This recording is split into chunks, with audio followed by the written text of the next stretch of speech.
Hello, it's time for another episode of Discipleship Today. My name is Bob Benson. I'm the pastor of Christ Lutheran Church out in Greenhurst, New York. Just using John, the book of John, as a discipleship guide. There was a special relationship between Jesus and John, which we've talked about right along. I'm in John chapter 5, and I'm going to start in verse 1, and I'm going to read through verse 17. I'm reading from the ESV. And there was a feast of the Jews, and Jesus went up to Jerusalem. Now there is in Jerusalem by the sheep gate a pool in Aramaic called Bethesda, which has 5 roofed colonnades. In these lay a multitude of invalids, blind, lame, and paralyzed. One man was there who had been an invalid for 38 years. When Jesus saw him lying there, and knew that he had already been there a long time, he said to him, "Do you want to be healed?" The sick man answered, "Sir, I have no one to put me in the pool when the water is stirred up, and while I am going, another steps down before me." And Jesus said to him, "Get up and take your bed and walk." And at once the man was healed, and he took his bed and walked. Now this was the Sabbath. So the Jews said to the man who had been healed, "It is the Sabbath. It is not lawful for you to take up your bed." And he answered them, "The man who healed me, that man said to me, 'Take up your bed and walk.'" They asked him, "Who is the man that said to you, 'Take up your bed and walk'?" Now the man who had been healed did not know who it was, for Jesus had withdrawn, as there was a crowd in that place. Afterward Jesus found him in the temple and said to him, "See, you are well. Sin no more, that nothing worse may happen to you." The man went away and told the Jews that it was Jesus who healed him. And this was why the Jews were persecuting Jesus, because he was doing these things on the Sabbath. But Jesus answered them, saying, "My Father is working until now, and I am working." We see in this brief exchange here between this sick man, the paralyzed man, and Jesus, some really interesting things. This was one of the proof texts that people would use to disprove the Bible. They said that there was no pool by the sheep gate. Well, just recently they've excavated a pool, and they think it's the pool of Bethesda that was by the sheep gate.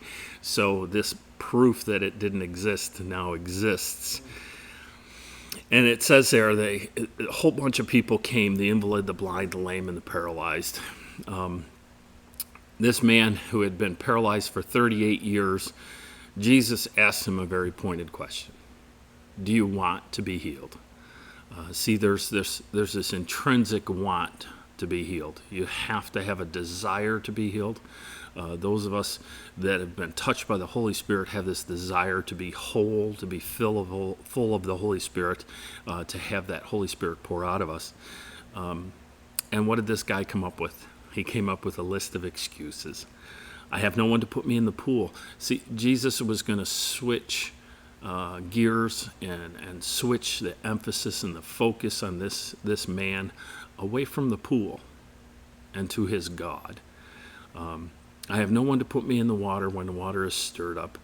Somebody always gets in the water before I do. And Jesus says to him, it has nothing to do with the water. Take up your bed and walk. You've come face to face with the God-man, Jesus, 100% God and 100% man.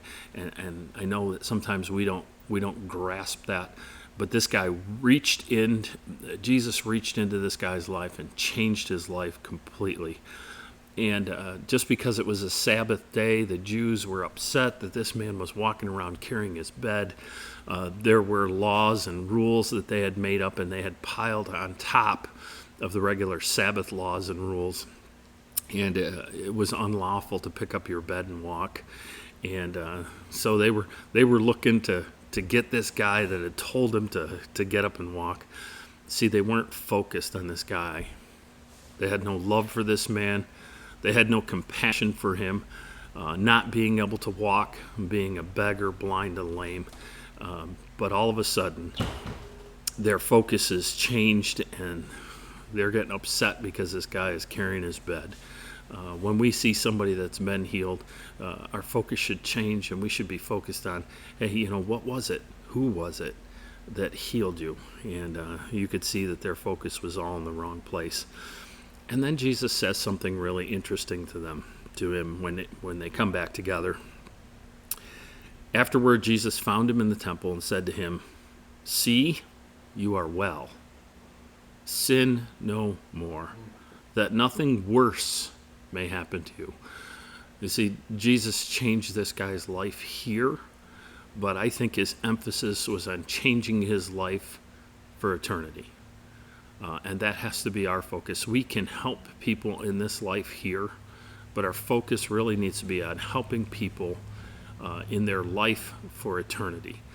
We do some things within our churches to help people temporarily here and now, with the whole idea that it gives us the opportunity to change their eternal destiny. What worse could happen to this man? He'd been lame for 38 years, and now he was walking around. Jesus wanted to make sure that this man was on the right trajectory to change his forever. And I think that has to be our focus. We can do all the nice things here, but if we don't change somebody's trajectory, we don't change where they're going to end up, what have we done? And I think that's a question that we have to keep asking. And the last line, "My Father is working until now, and I am working." He gives the credit to God where it's due. Jesus never glorified himself. He always glorified the Father. And I think that's one of the things that we have to be able to do as a church is we never glorify ourselves. We always give glory to the Father. For Discipleship Today, I'm Pastor Bob Benson. Please tune in on a regular basis, and we'll use this book of John as a guide, as a help to help us be good disciplers. Thank you.